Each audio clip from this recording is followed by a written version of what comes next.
doctrine de la Trinité se trouve où dans les versets?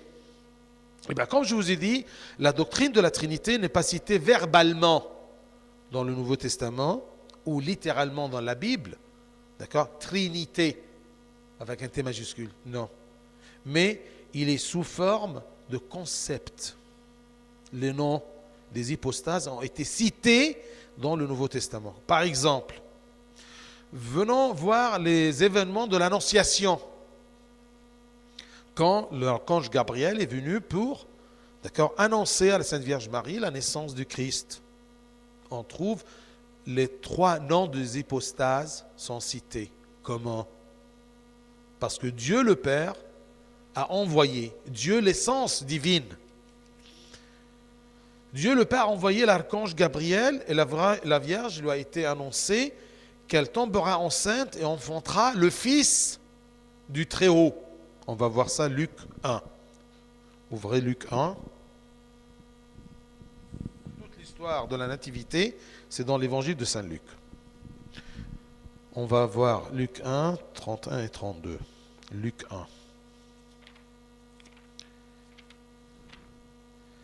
1. Alors, 32, 31.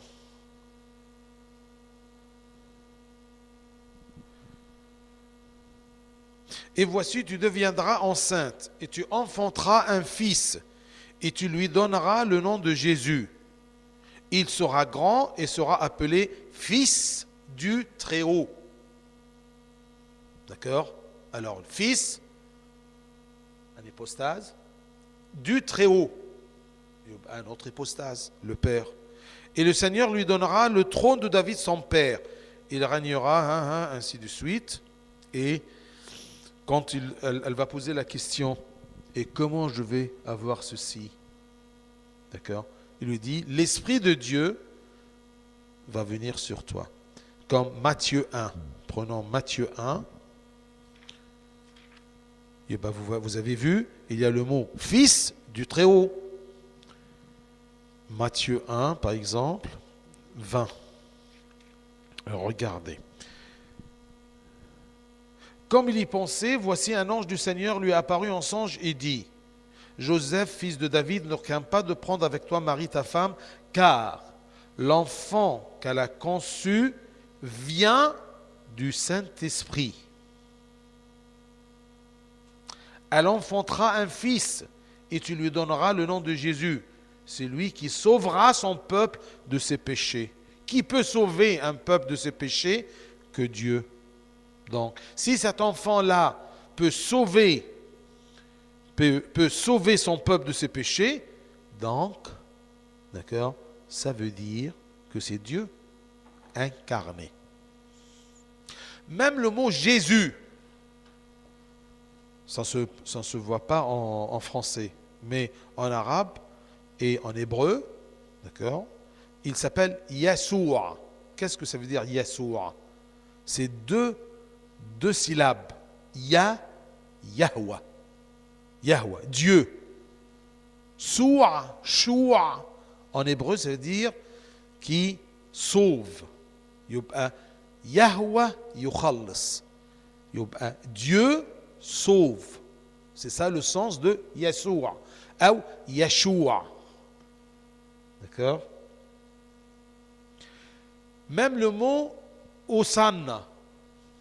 D'accord? Le moment du dimanche des rameaux.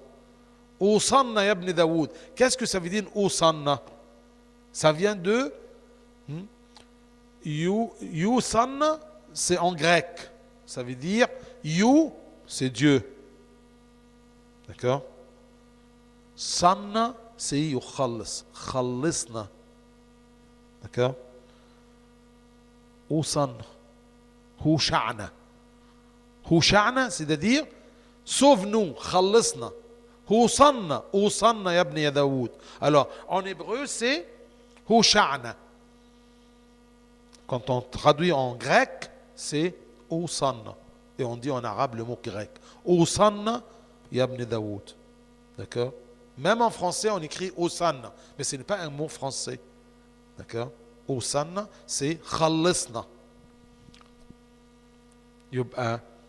qui peut sauver son peuple que Dieu? Même dans le nom lui-même de Yahsour, Yeshua, d'accord, c'est de Yahweh, Dieu, Jéhovah, d'accord, eh bien, il sauve. C'est clair?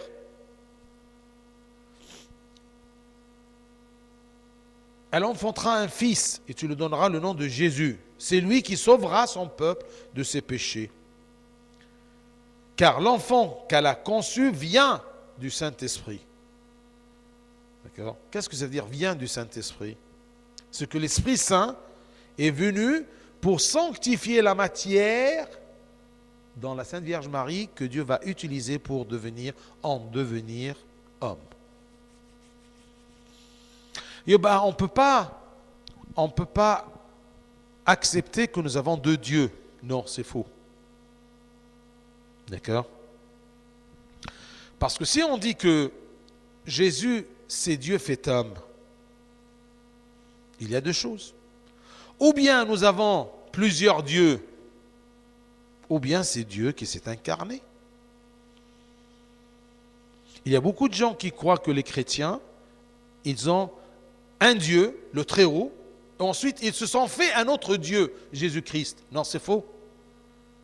Et c'est ça qu'on appelle parfois, quand on ne comprend pas ceci, on appelle les chrétiens mouchrikin. D'accord? Ils ont mis un Dieu à côté d'un Dieu. Non, c'est un Dieu qui s'est incarné. Alors c'est ça, le dogme chrétien, qu'il y a des gens qui n'arrivent pas à accepter. D'accord? Mais même par évidence, comme je vous ai dit, la parole, ta parole, elle peut s'incarner comme lettre écrite sur une feuille. Ce qu'il y a sur ta feuille, c'est ta pensée, c'est ta raison.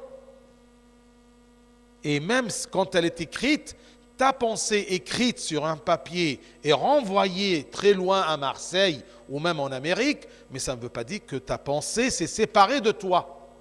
Elle est engendrée de toi, mais elle est toujours en toi. Oui ou non? Quand tu envoies une parole, ta parole, c'est ta pensée, mais elle sort manifestée. Elle sort de toi, mais elle est toujours en toi. C'est clair? L'autre exemple, un peu plus proche à l'imagination de l'homme, c'est le soleil. Saint Athanase, il a utilisé ceci pour expliquer la Trinité. Le soleil. Tu as le soleil, l'essence solaire, le soleil lui-même, et tu as sa lumière, et tu as ses rayons. D'accord? Quand tu rentres à l'église et tu vois un rayon du soleil, qu'est-ce que tu dis? C'est le soleil. Tu n'as pas vu le soleil, l'essence solaire. D'accord? Le soleil lui-même, tu ne l'as pas vu, mais tu as vu le rayon. Tu as dit quoi? C'est le soleil. D'accord? Est-ce que le rayon du soleil que tu vois ici sur Terre, mais tu ne vois pas le soleil, est-ce que tu peux dire que ce rayon-là s'est séparé du soleil? Non. Il est toujours le soleil. Mais ce n'est pas le soleil, c'est le rayon du soleil qui est engendré du soleil. Hein, ça marche? Il n'y a pas un moment que le soleil a existé sans ses rayons. Est-ce qu'on peut avoir un soleil sans rayons?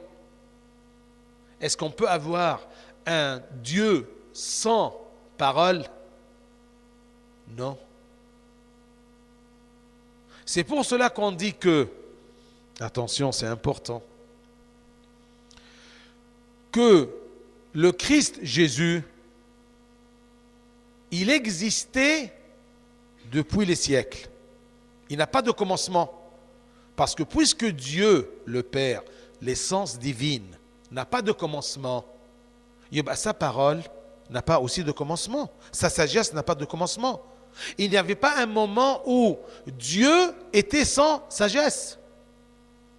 Une fois, Dieu est là, il a aussi sa sagesse. Comme quoi? Comme le feu et la lumière. Le feu donne de la lumière. Est-ce que le feu peut exister n'importe quel moment, n'importe quel instant, sans lumière? Une fois le feu est là, il a toujours la lumière. Oui ou non? Mais le feu lui-même a un commencement. Dieu n'a pas de commencement. Et sa lumière n'a pas de commencement. D'accord? Mais l'incarnation a eu un moment. Il y avait un moment où Dieu n'était pas incarné. Le Christ a eu un commencement ou un moment d'incarnation. Avant l'incarnation, il n'était pas incarné. Mais il existait avant son incarnation. C'est clair? Il existait avant sa naissance. Est-ce qu'il y a un homme qui peut exister avant sa naissance? Non. بلاش naissance عشان ابقى يعني très précis avant que sa mère, d'accord, le conçoit. Il ne peut pas exister. Le moment qu'il est conçu dans le sein de sa mère, il existe. Mais le Christ, Jésus, il a existé avant son incarnation. Il a existé selon sa divinité. C'est clair ou difficile? Ça marche? Tout ça, c'est le dogme de la Trinité. Et tant que le Dieu est vivant, même on dit Allah Hayy, puisqu'il est Hayy, il a quoi? Il a un esprit. D'accord? On ne peut pas avoir un Dieu sans esprit. Est-ce que Dieu a existé un moment où il n'avait pas d'esprit? Non, il n'était pas un moment mort. Dieu, il a sa parole et il a son esprit. Ça, c'est un dogme. On ne peut pas être chrétien sans croire à propos de la Trinité. La Sainte Trinité. Prenez les événements du baptême du Christ, quand il était baptisé par Saint Jean-Baptiste. On l'appelle, c'est la fête de la théophanie. C'est quoi la théophanie? C'est la manifestation de Théo, la manifestation de Dieu en ces trois hypostases. Comment?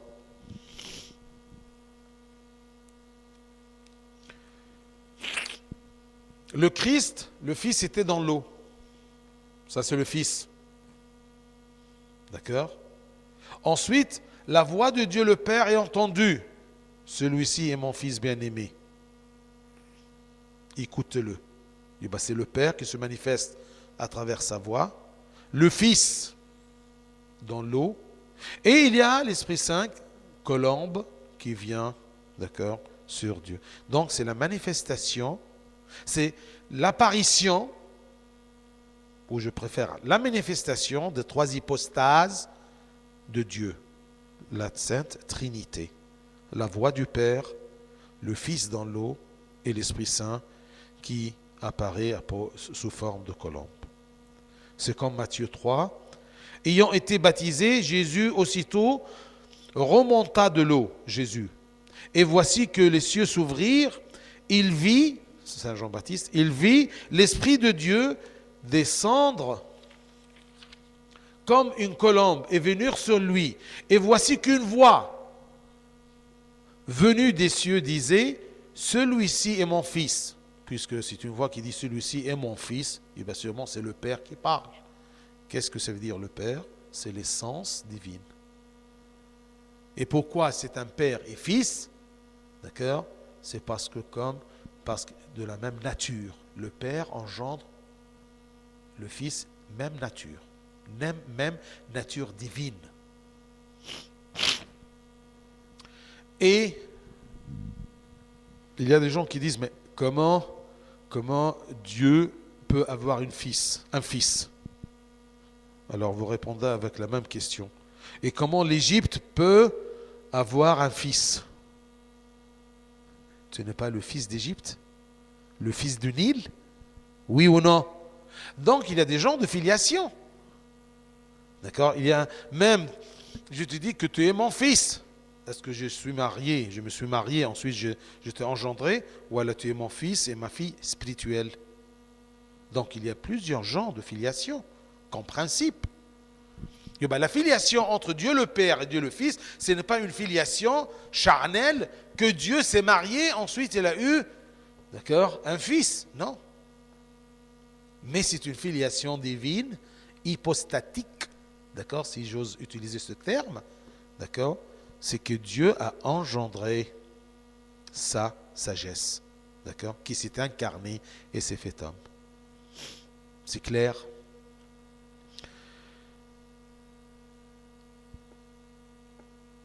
L'Esprit Saint, il y a aussi des versets qui parlent à propos de l'Esprit Saint. Mais le Paraclète, l'Esprit Saint, que le Père enverra en mon nom, Dieu le Père va envoyer l'Esprit Saint. Est-ce que ce sont deux personnes différentes? Non. C'est comme ton esprit et toi-même. Attention. Il y a un terme, écoutez-le bien. Comment ce sont trois et un? Il y a une différence ou ce qu'on appelle distinction sans séparation. C'est clair? Qu'est-ce que ça veut dire? Nous sommes tous des êtres humains, oui ou non? D'accord? Les deux sont Dieu. Mais il y a une distinction. Fayrouz, c'est autre que Marie, que Céline. D'accord? Il y a une distinction.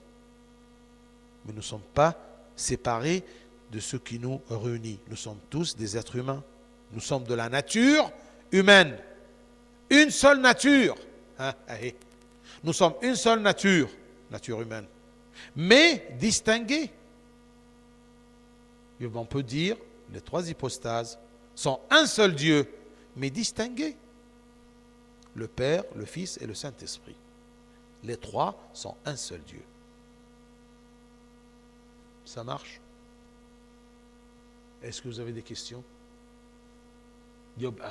Tenez bien, retenez bien ces deux termes. C'est une distinction sans séparation. Je peux distinguer entre ta raison et toi, mais je ne peux pas séparer entre toi et ta raison. Même si ta raison s'est incarnée à travers une lettre ou, d'accord, un son qui sort de ta bouche. Je peux distinguer, mais je ne peux pas séparer entre ces deux-là. Je ne peux pas te séparer entre ton esprit, d'accord, et toi-même et ta parole. Si je te sépare entre ton esprit et toi-même, tu es mort. Ce qui n'est pas le cas pour Dieu. Dieu n'est pas mort. D'accord? Dieu est vivant. Allah hayy. Et puisqu'il est hayy, on ne peut pas séparer entre son esprit et son essence. Bien sûr, il n'a pas de chair. Parce que Dieu, c'est esprit. C'est clair? Distinction sans séparation. Retenez ce terme-là, ou cette formule. Il y a une distinction entre les trois hypostases, qu'on utilise parfois un mot qui n'est pas très spécifique, d'accord, trois personnes. D'accord? Mais ce n'est pas exact. Ce sont trois hypostases. Hypostase, c'est un terme grec qui veut dire, hypostasis, d'accord, ça veut dire un trait, d'accord, divin. C'est pour cela que dans le grec, il y a beaucoup de termes, d'accord, des termes divins. On n'utilise pas pour les hommes. D'accord? C'est comme par exemple l'archange Gabriel quand il a dit à la Sainte Vierge Marie Al-Quddus al-Mawlud Minki, Yud'a ibn Allah, c'est-à-dire le Saint, S-A-I-N-T avec un S majuscule, Quddus. D'accord? Ce n'est pas comme un saint. D'accord? Non, le Saint. D'accord? Le Saint Al-Quddus. Ça, c'est un terme divin. Il n'y a pas plusieurs saints avec un S majuscule. Il y a le Saint. Mais il y a des saints. Mais le Saint, Al-Quddus. D'accord? Vous voyez, en arabe, c'est beaucoup plus clair que le langage français. On le traduit Quddus et Quddis. Les deux, ça se traduit comment? Saint. Mais Quddus, Saint, avec un S majuscule, C'est pour cela que quand tu dis Saint, Saint, Saint, Dieu Sabaoth, tu écris S majuscule. D'accord? Mais quand tu dis le Saint-Esprit, d'accord, c'est Ruh al-Qudus. D'accord? En français, vous ne pouvez pas sentir cette nuance-là. C'est clair? Autre que Saint Philobatir, Saint Marc, c'est autre chose. C'est clair? Taille. C'est la Trinité. Est-ce que vous avez des questions là-dedans? Retenez les exemples pour que ça soit un peu clair dans ta tête. L'exemple du soleil, l'exemple du feu. On ne peut pas avoir du feu sans lumière. Puisqu'il y a un feu qui existe, donc il y a toujours la lumière. On ne peut pas les séparer, mais on peut les distinguer. Le feu et la lumière. Oui ou non? Mais on ne peut pas séparer entre le feu et la lumière. C'est clair? Et bien, on ne peut pas séparer entre Dieu et son Fils. Mais on peut distinguer entre les deux. C'est clair? Taille. Ça, c'est le 6e dogme. Le 7e dogme. On a essayé de faire un nombre. Ne me dites pas pourquoi ce sont 9. On n'a pas précisé 9 parce qu'il y a le chiffre 9. Non, on a choisi à peu près, d'accord, les dogmes pour former. C'est quelqu'un qui a essayé de dire ce sont les dogmes principaux. Oui.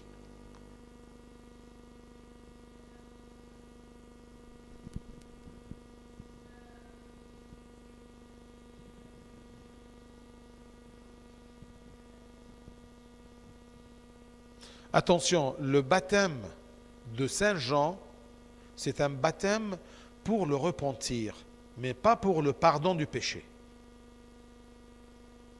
Hein? La différence.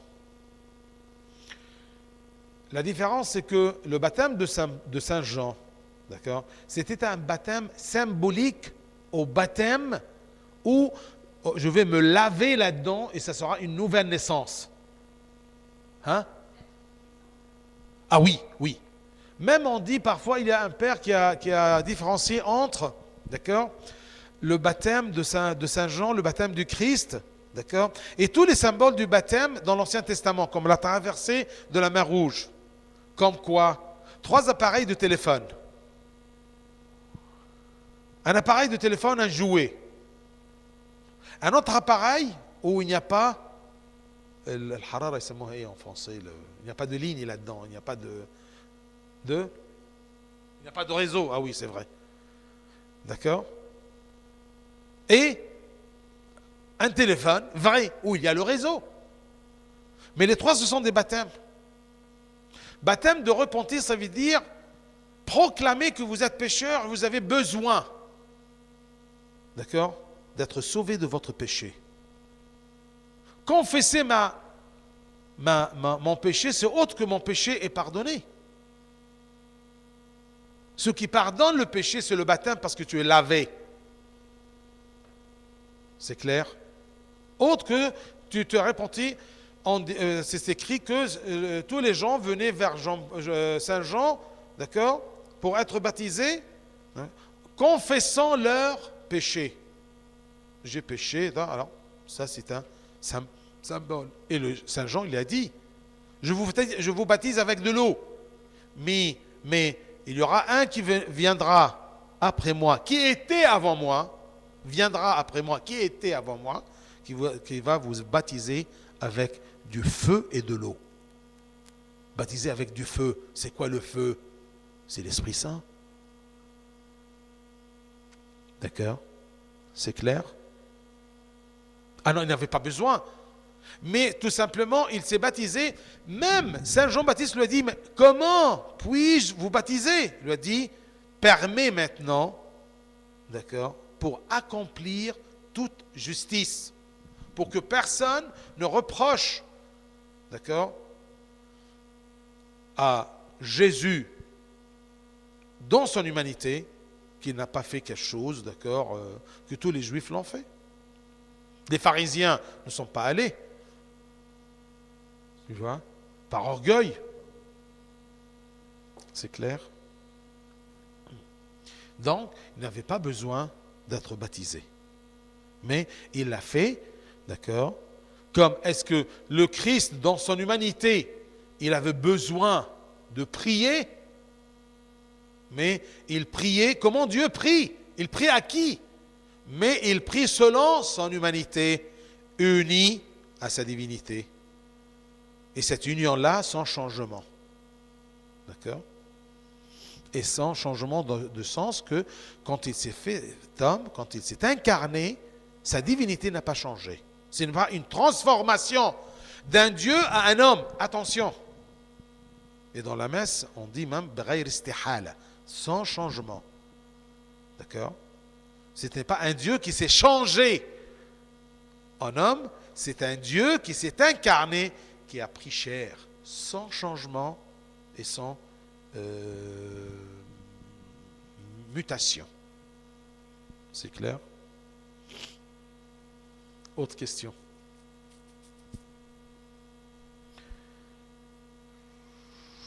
Je prends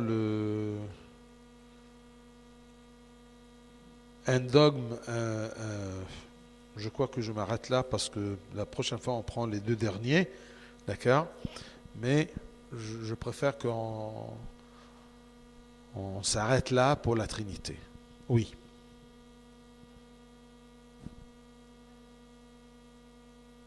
C'est un problème que tu n'es pas venu toute. Mais j'ai dit tout simplement l'incarnation, d'accord? Ensuite, la rédemption et la croix, d'accord? La divinité du Christ, d'accord? La mort et la résurrection du Christ, d'accord? La grâce et le salut, c'est une grâce, d'accord? 6, la Trinité, d'accord? Bien sûr, ce n'est pas comme les 10 sacrements, les 7 sacrements, non, mais on a essayé de résumer, d'accord? Alors, la 6e, c'est la Trinité, d'accord? La 7e, on va voir le salut par la foi et les œuvres ensemble, d'accord? Et la 8e, ça sera la résurrection des corps et le jugement, parce que ça, c'est un dogme. Il y a une résurrection générale pour tous les gens, que ce soit des mauvais ou des bons. Tous, on va ressusciter. D'accord? Et la dernière, c'est le dogme de la tradition dans l'Église des apôtres. La tradition. D'accord? On reçoit une chose, c'est une tradition. Tu vois? Est-ce que vous avez d'autres questions? Hein? Est-ce que c'est clair ou difficile? Là, à la fin, je vous rappelle d'un verset qui dit « Personne ne peut connaître l'homme que l'esprit de l'homme lui-même. De même, personne ne peut connaître Dieu que l'esprit de Dieu lui-même. » D'accord? Alors, si tu veux connaître Dieu, tu ne peux pas connaître Dieu que par l'esprit de Dieu. C'est l'esprit de Dieu qui vient pour t'aider à concevoir, d'accord, une partie de la divinité. Tu ne peux pas comprendre toute la divinité parce que tu es limité dans ta raison, d'accord, par rapport à Dieu. D'accord? La foi aide la raison humaine illimitée à concevoir, ben là je concevoir des blagues, à accepter Dieu ou à accepter la réalité divine. Vous voyez? Il y a des gens qui nient la présence de Dieu. Pourquoi? Parce qu'ils disent, ah non, non, non. Moi, je ne crois que ce que je vois et je touche. Mais ce que tu vois et ce que tu touches, tu ne peux pas y croire. D'accord? Tu es sûr? À croire, c'est quoi? D'accord? C'est avoir l'espérance d'une chose qu'on ne voit pas. C'est ça, croire. D'accord? Comme je vous ai dit, je ne peux pas vous dire, c'est quoi là? D'accord? Tu ne peux pas dire, je crois que c'est une croix. Non, tu es sûr que c'est une croix parce que tu la vois. D'accord? Tu l'as dominée par ton sens de la vue et de la touche. Alors, l'homme limité, il veut, d'accord, dominer la divinité par ses sens. Ce qui ne descend pas au-dessous de cette domination de mes sens, je ne peux pas l'accepter. D'accord? Je ne peux pas y croire. C'est clair? Et c'est pour cela que Dieu, qui connaît notre nature, il nous a dit, bienheureux celui qui croit sans voir. D'accord? Baisse. Tu ne peux pas mettre, non pas la divinité au-dessous du microscope. Tu ne peux pas prendre la divinité et la mettre sous le microscope de tes sens. L'odorat, le goût, la touche et la vue et l'ouïe. Non, ça ne marche pas. D'accord?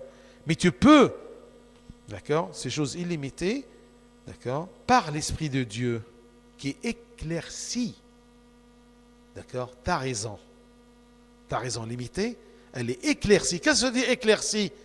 Qui lui donne des pouvoirs beaucoup plus, d'accord, que sa nature limitée pour accepter Dieu, pour venir vers Dieu.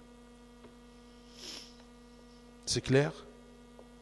Et c'est pour cela qu'il y a des versets qui disent, d'accord, que mes brebis me connaissent. D'accord? Ils écoutent ma voix, ils connaissent ma voix.